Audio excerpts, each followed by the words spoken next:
Physics students, good afternoon. Mr. Fugit here. What we're going to be looking at in this video is taking an object that is moving, it has an acceleration, and applying Newton's second law as we draw a free body diagram and do some analysis on the object. So we'll be applying our understanding of forces, Newton's laws of motion, and solving an equation in order to get a desired answer. So this problem specifically is labeled on homework number 4 as cable in an elevator. It's toward the end of the assignment. I'll go ahead and read it for us, and then we will draw a picture and begin analyzing the scenario. So our problem says this: an empty 220 kilogram elevator accelerates upward at 1.4 meters per second squared. The acceleration of gravity is 9.8 meters per second squared. What is the tension in the cable that lifts the elevator cab? Okay, so we're looking for a force here. When it says what is the tension, that means there's a force of tension here, which is usually just a force that is pulling on a wire or a string. So we'll start, just as always, with drawing a free body diagram. Okay. So we have an elevator, which we'll just represent with our dot here, our object. And we need to account for the forces on that object. So we can assume that we're on Earth. It does mention we have acceleration of gravity. So we're going to have a force of gravity here, Fg. And we're also told the elevator is being held up by a cable. Okay? And that cable is probably going to be pulling the elevator up because the problem tells us that the elevator is accelerating upward. Now, if it tells us we're accelerating upward, that probably means the force pulling us up is greater than the force pulling us down. We're not sure yet. We don't have the values yet, but we can probably make that assumption. And we'll call this a tension force, F sub T. And what we want to figure out here is exactly what is this tension force. Now, we cannot assume that tension is equal to our force of gravity here because we're told the elevator cab is accelerating. So if our object has an acceleration, that means our forces are not balanced. So let's go ahead and write out Newton's second law. It says this: the sum of forces. Here we're looking at the y direction. We aren't really factoring in any forces horizontally. And Newton's second law tells us that the sum of forces on an object is equal to the mass of that object multiplied by its acceleration. So let's just plug in what we know in terms of our forces. We have two forces in the y direction, tension and gravity. Those need to show up in Newton's second law. So we would have Ft. I'm going to refer to Ft as a positive force because it's directed vertically upward, minus Fg. I'm going to subtract, even though Newton's law tells me, second law tells me to sum up the forces, I'm going to subtract this because we're going to treat gravity as if it's a negative force.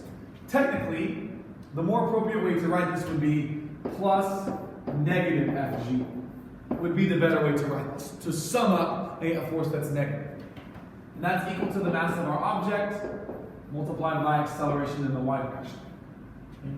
Now the problem statement tells us we want to find what is the tension in the cable, or the wire. What does it say? The tension in the cable.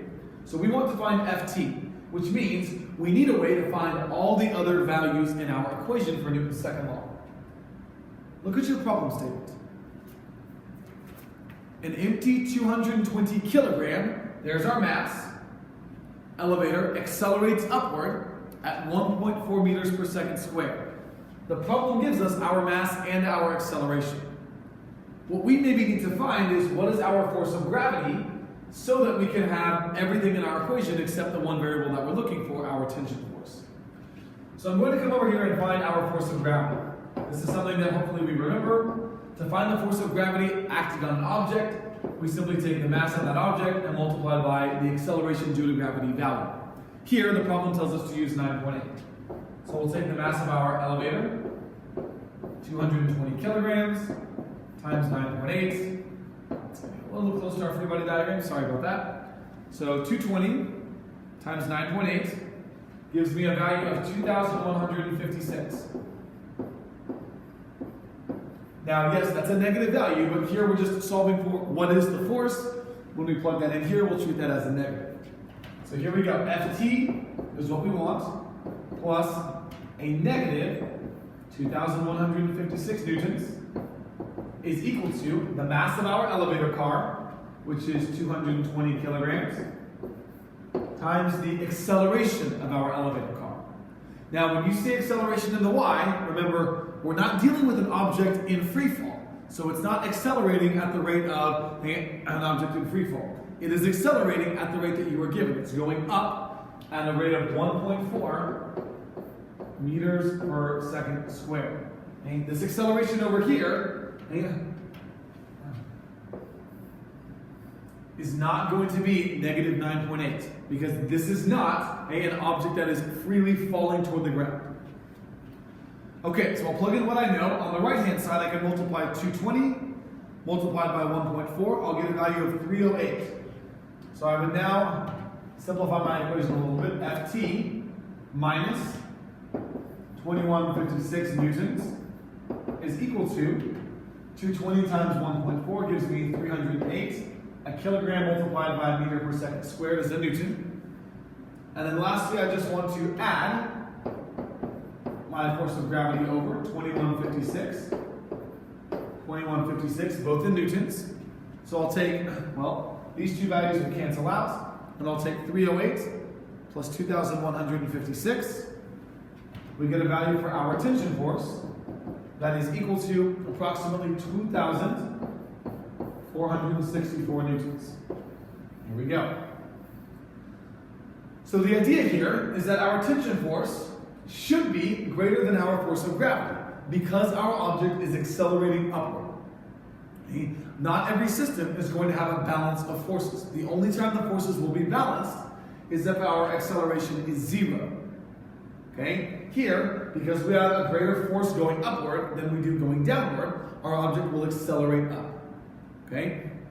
So hopefully this gives us some direction on how to draw out our free body diagram and apply Newton's second law for this problem involving the cable and the elevator. Okay? Good luck.